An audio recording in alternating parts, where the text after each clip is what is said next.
Good evening, ladies and gentlemen, and welcome to Sheridan Convocation 2017.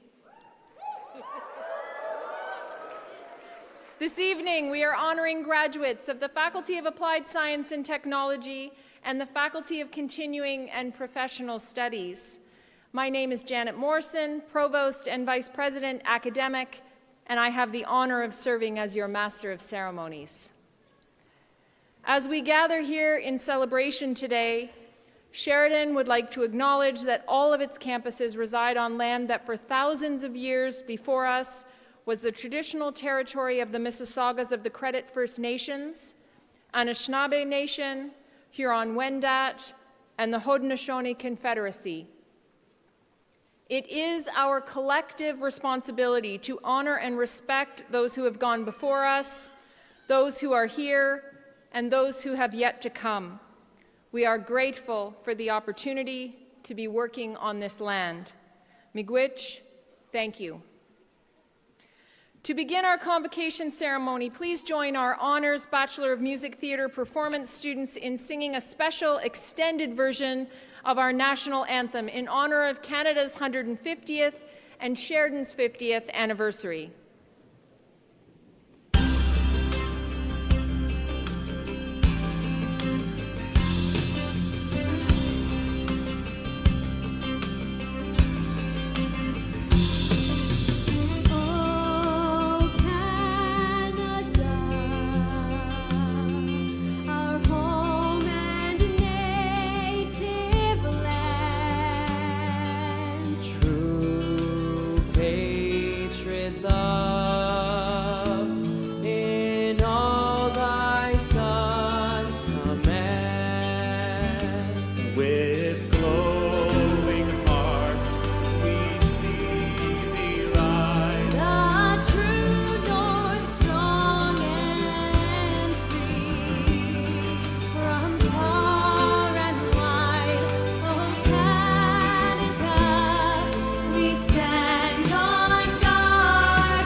Thank you, students. Ladies and gentlemen, please be seated.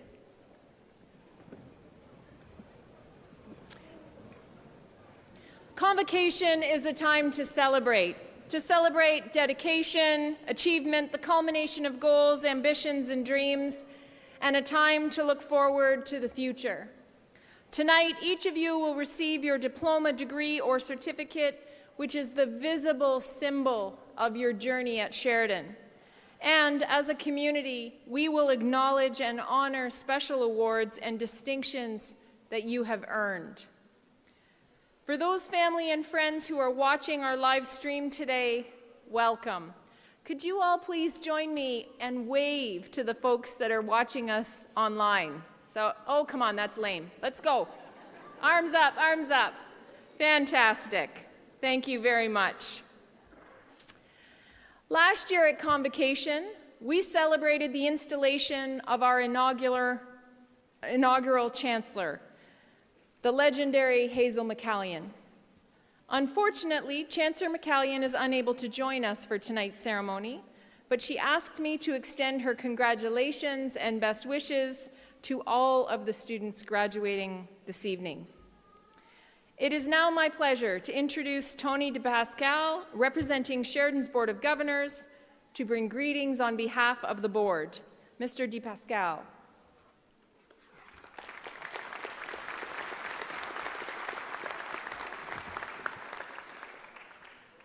Thank you, Janet. It is my pleasure to welcome you tonight on behalf of Sheridan's Board of Governors. Convocation is a proud time for every one of us in the Sheridan community. The Board of Governors would like to congratulate all of the graduates honored here and wish you continued success wherever your paths may lead. I would like to take this moment to briefly introduce the platform party for tonight's ceremony. Please hold your applause until all members of the platform party have been introduced. So beginning on my right with Dr. Janet Morrison, Provost and Vice President, Academic and Master of Ceremonies. Brian Dawson, Chair, Board of Governors.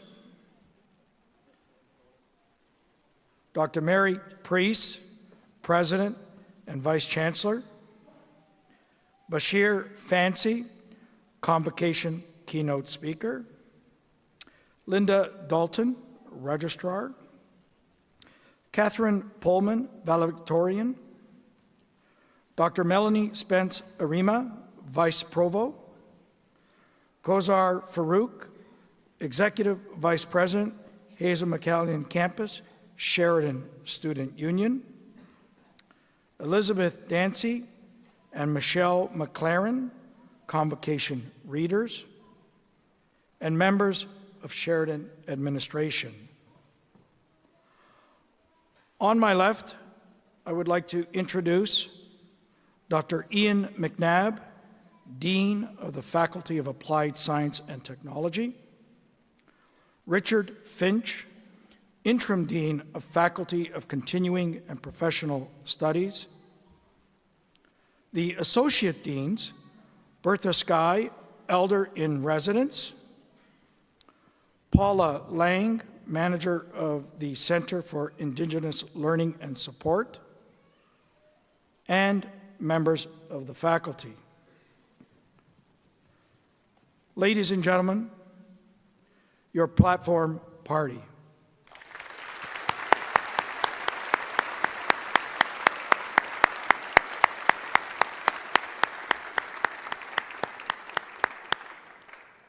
Please be seated and thank you. Tonight it is also my pleasure to introduce to you Sheridan's President and Vice Chancellor, Dr. Mary Priest.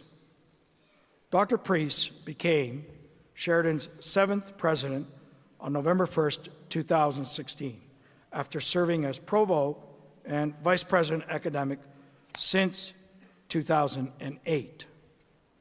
Prior to joining Sheridan, Mary was Provost and Vice President Academic at the Michener Institute for Applied Health Sciences and was previously Dean of Academic Studies at Centennial College. Under Mary's leadership, Sheridan continues to aspire to be recognized as a Sheridan Polytechnic, a university celebrated as a global leader in career-focused applied education. This vision cements Sheridan's longstanding commitment to providing our students with exceptional education that blends knowledge and theory with the experiential hands-on learning that leads to a well-rounded graduates ready to make their mark on the world. Throughout her time at Sheridan, Mary has consistently modeled a commitment to academic excellence, creativity, and innovation, and student success. Her strong and steady leadership is guiding us to a future that will sustain Sheridan's reputation for excellence and enhance our success. Ladies and gentlemen, please welcome Dr. Mary Priest.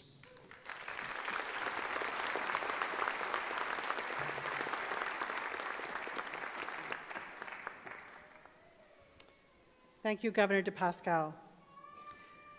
Ladies and gentlemen, honored guests, and the graduating class of 2017, welcome to Sheridan's 49th Annual Convocation. Over the course of 10 ceremonies this week, we have launched over 5,900 highly skilled and knowledgeable graduates into the world, where they will help shape the future course of our society in the arts, business, community services, and technology.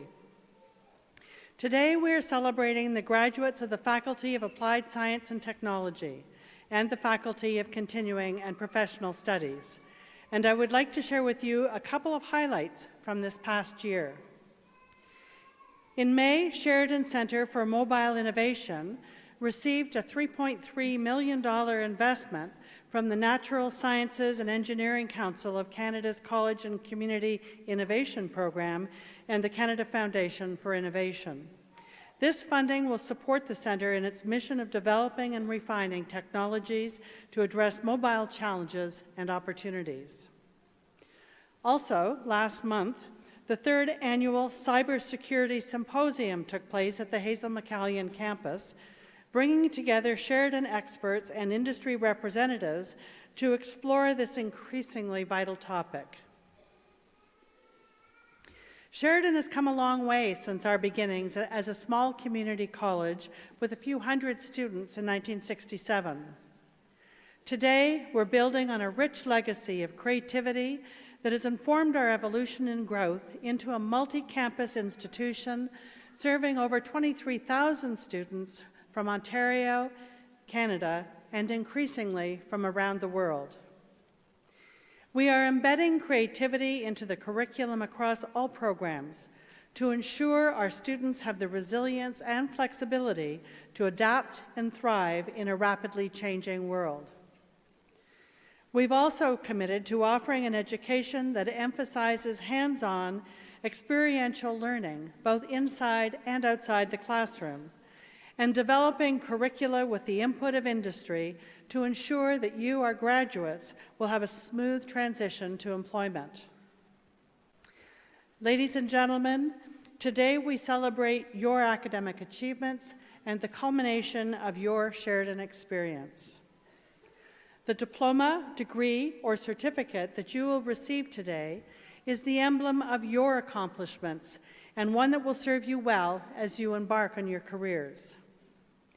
As you reflect back on your time at Sheridan, please take a moment to consider those who have helped you on your journey, your family, friends, and professors. Their support has played an important role in your success, so I'd like you to join me and the platform party in a round of applause for all those in the balcony and in the ether.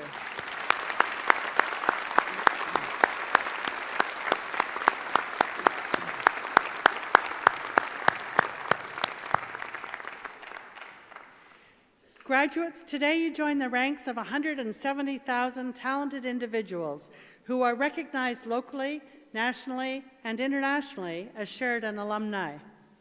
It is their success that has helped propel Sheridan to its present stature as one of Canada's leading post-secondary institutions. and I have no doubt that you will continue in their footsteps and do us proud. Congratulations on this milestone in your lives, and good luck in your future endeavors.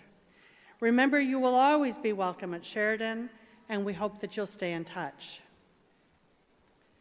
It's now my very great privilege to introduce our convocation keynote speaker. Bashir Fancy is Chairman and CEO of the Canadian Information Processing Society, a nonprofit organization which represents information technology professionals across Canada. The Society is focused on IT excellence through its work on public policy, setting standards within the profession, accrediting institutions, and providing certification to its members. Bashir previously served as Executive Vice President for Risk Management and Security at Visa International Head Office, and was also their Global Head of Internal Audit at Visa's San Francisco headquarters.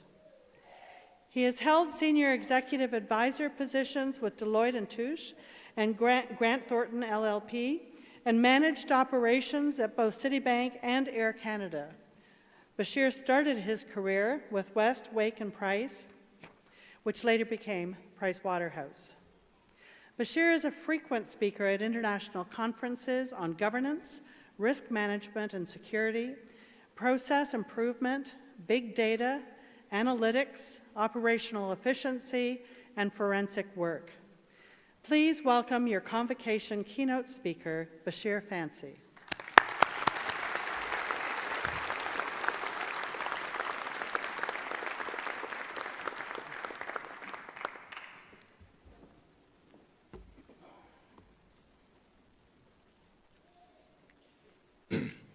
Good evening.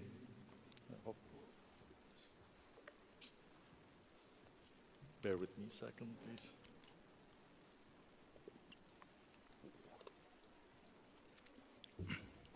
Good evening, President and Vice Chancellor of Sheridan College, Mary Priest, Brian Dawson, Chair of the Board of Governors for Sheridan College, Dr. Ian McNabb, Dean of Sheridan College, valedictorian Catherine Pullman, distinguished guests, faculty members, students, the proud parents, and friends. This is a very special night for you, as through your hard work, you have reached this point, and you and your parents should feel very proud, as I have no doubt your professors and Sheridan College too are feeling to see you all reach this point. Your career is only starting, and you're going to be the future of this country or wherever you choose to call home. I'm grateful to Dr. Ian McNabb and Sheridan College for giving me this opportunity to talk with you tonight. Excuse me. I feel the best way for me to do justice to this opportunity is, in fact, to share some of the experiences of my life. With you, hopefully, I believe this will help you in moving forward, regardless of what you choose to do. I will therefore share 3 to 4 stories that shaped my life, as events in your life will do to you. Before sharing those experiences, let me tell you a little bit about myself.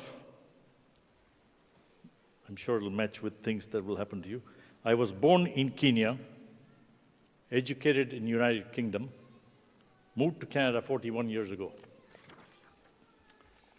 My job required me to actually live in San Francisco, Singapore, and work in many other countries. But I'm very proud to call Canada my home. Let me start by saying the only rule I have always tried to follow was to try and get involved in things that I truly enjoyed and had the passion for. So that will ensure that you're good at it. However, when you're young and trying to get going, I guess, to make it in life. You're not sure what you're good at or you will like until you try it. In my books, there are no failures. I simply look at things and say to myself, I didn't get it right the first time. I correct those issues that did not work out and go back at it.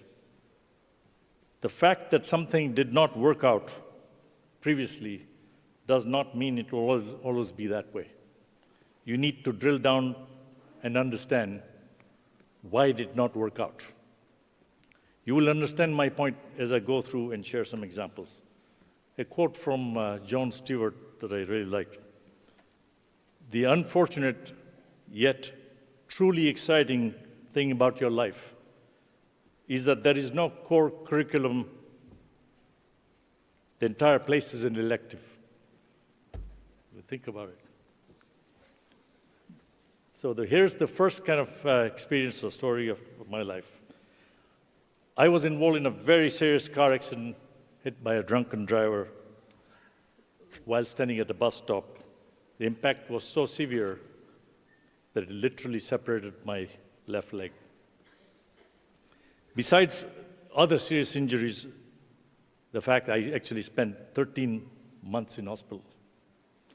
When I came out alive of it, which was quite amazing, the doctors had initially given me a 3% chance of survival. I was in a lot of pain, given morphine injections to deal with that, or I could not sleep due to pain.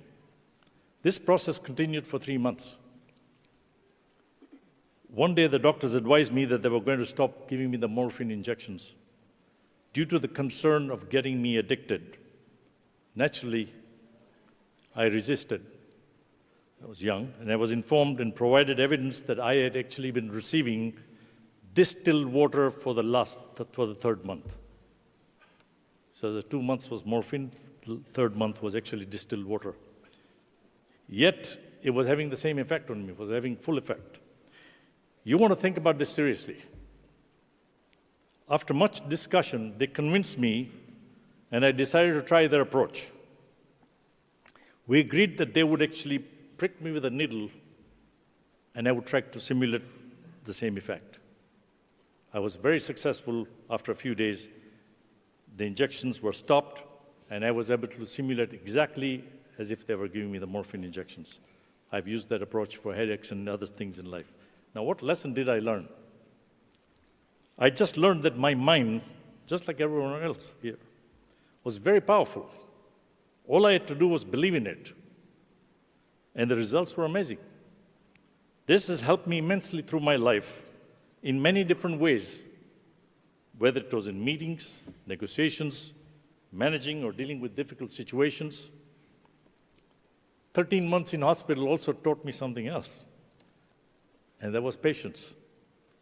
I was going nowhere and had to make the best of what was available. So complaining was not going to change anything. I had to play the cards I had been dealt. My second experience was when I moved to Canada 41 years ago and started applying for jobs. I ran into interesting challenges. I was informed that either I was overqualified for the job or that I did not possess Canadian experience. After numerous interviews, I thought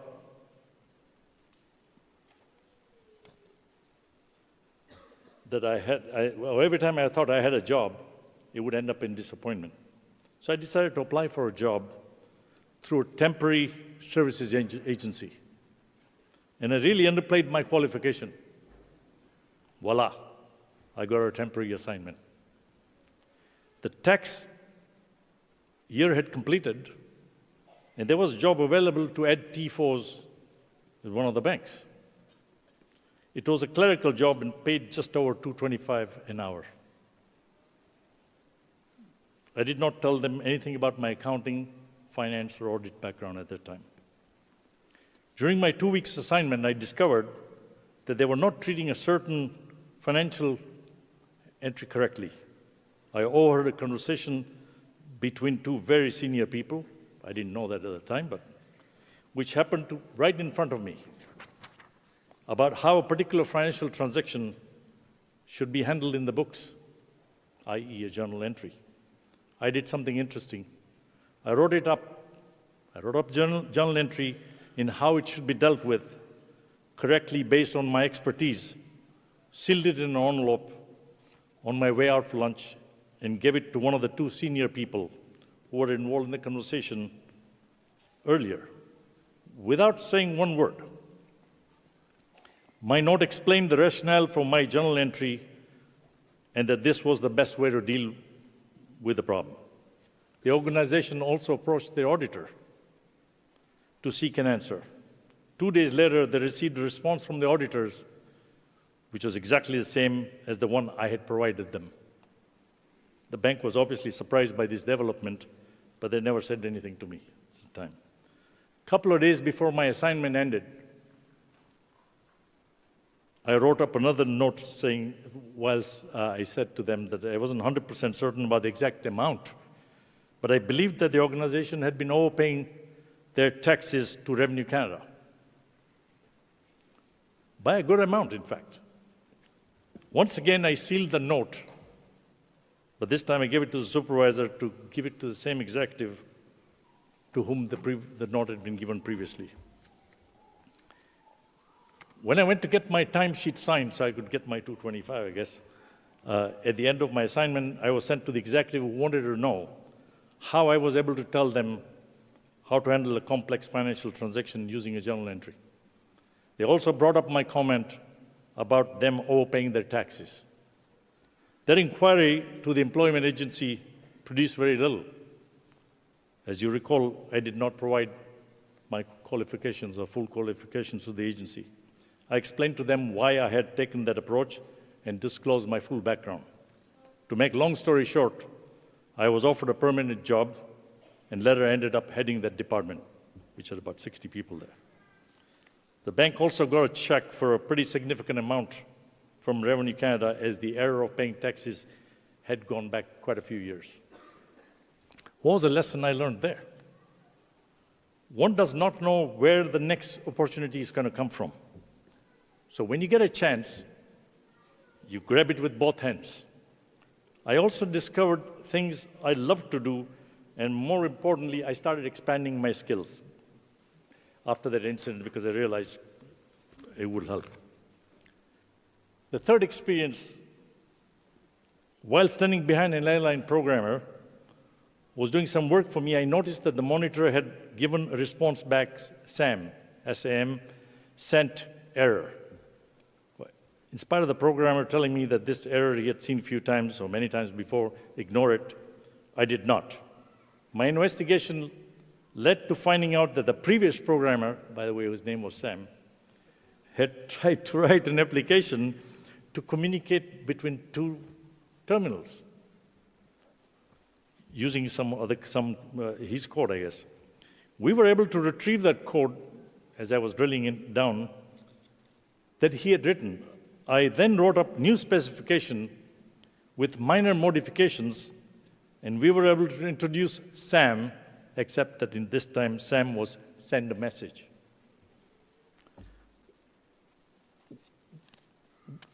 And we started using this within the company.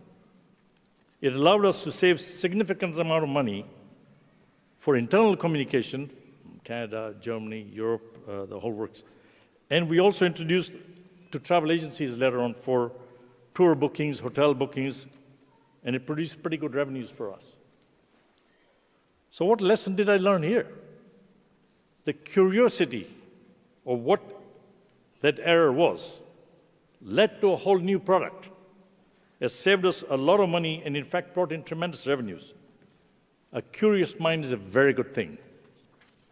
Understand the why, not just the what.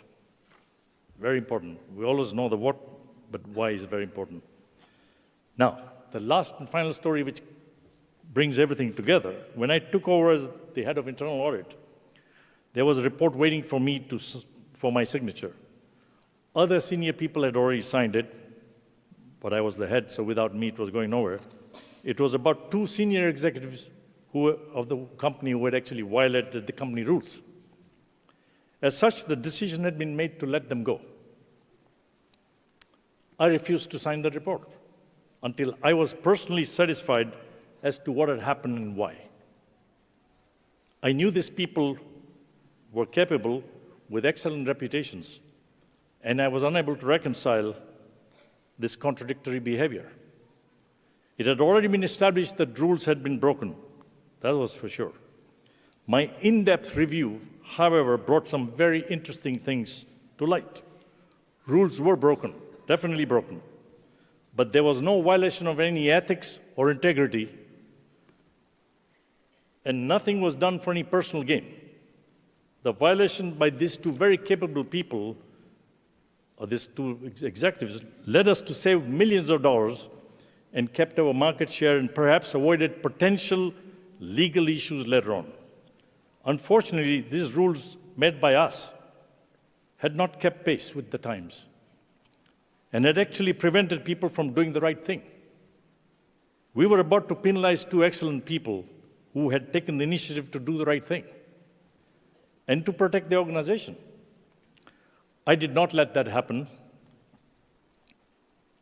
and ensured that these people, in fact, were actually rewarded for their excellent initiative and kept their jobs. I led the effort to have the rules changed. Now, this section on my part was a result of everything I had learned over the years, which was not to make assumptions. I had also learned that more often than not, things are not normally what they appear at first glance. It is very important to look deeper and with an open mind and understand everything before reaching any judgments. My staff had definitely established what had happened, that the rules were broken, but they did not understand the why and its impact. It is not their fault because that had been the culture to follow the rules blindly. It is very important to establish the why as well. I want to leave you tonight with these thoughts. Your mind is very powerful, and being positive is a very good start. When you combine it with patience, seizing the opportunity when you actually get it, when it presents itself, understanding the why and not just the what, networking, expanding your skills and knowledge, but above all, making ethics and integrity the cornerstone of everything you do, nothing in life is impossible. I want to wish each and every one of you great success in whatever career you pursue. Leave you with a couple of very interesting quotes. One that I put together, one is from Al Bernstein. Success is often the result of taking a misstep in the right direction. I'll repeat that. Success is often the result of taking a misstep in the right direction. And my view on this is, let me remind you again the thought that I mentioned. Please remember there are no failures in life. You just did not get it right the first time, so learn from your experience and get it right. Thank you.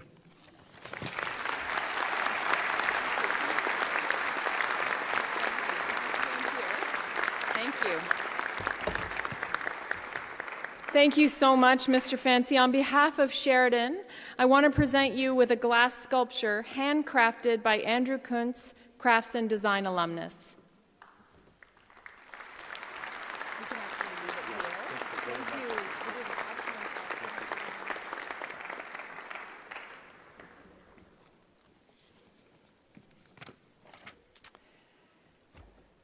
Are you ready?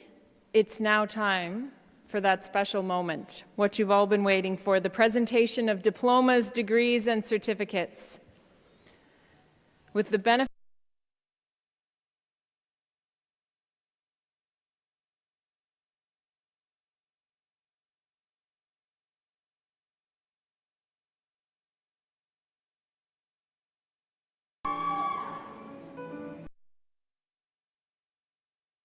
if you're one of the rare lucky ones who doesn't need caffeine.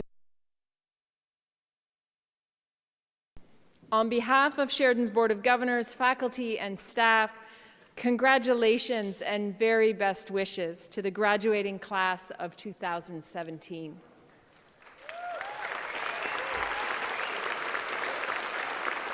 Throughout this ceremony, we have had the pleasure of hearing music provided by the Sheridan Ensemble under the direction of Professor Greg Andrews from the Honors Bachelor of Music Theatre Performance Program. Please join me in a round of